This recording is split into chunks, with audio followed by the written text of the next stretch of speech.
الولادة. وفي هذا السياق ذكر السيد رئيس الحكومة بأن الأسر التي كانت قد وضعت طلباتها بعد 10 دجنبر المنصرم ستتوصل بدفعتي شهر دجنبر ويناير في نهاية هذا الشهر، مطمئنا عموم المواطنين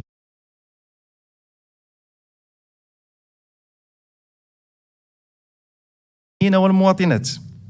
بشأن الاستفادة المستقبلية من هذا الورش الملكي التاريخي، بحيث ما يزال أمامهم فرصة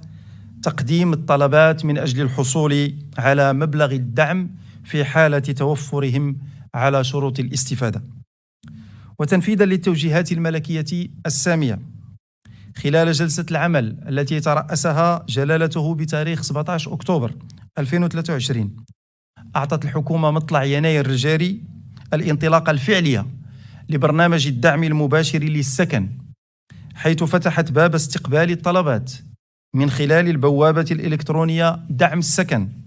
التي تم إطلاقها بداية يناير الجاري، وهو البرنامج الذي يروم تسهيل ولوج المواطنات والمواطنين من ذوي الدخل المنخفض والطبقة المتوسطة للسكن وتقليص العجز السكني،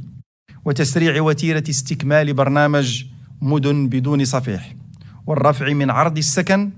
وإعطاء دفعة قوية لقطاع الإسكان وتحفيز القطاع الخاص.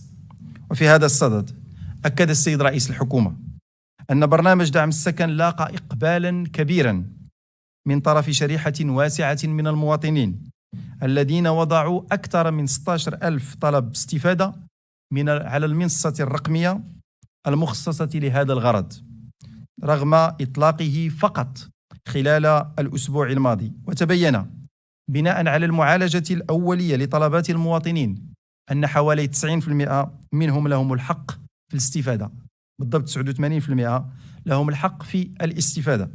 وسيستفيد من هذا البرنامج الجديد على حد سواء المغاربة المقيمون بالمغرب أو بالخارج، مما يعكس مركزية مغاربة الخارج في البرامج الحكومية. وفي هذا الإطار دعا السيد رئيس الحكومة السيدات والسادة أعضاء الحكومة ومختلف القطاعات الحكومية التابعة لهم إلى العمل على مواصلة العمل الدؤوب ومضاعفة الجهود لاستكمال تنزيل الأوراش الاجتماعية والاستراتيجية التي ستنعكس إيجابا على المعيش اليومي للمواطنات والمواطنين وتساهم في النهوض ببلادنا.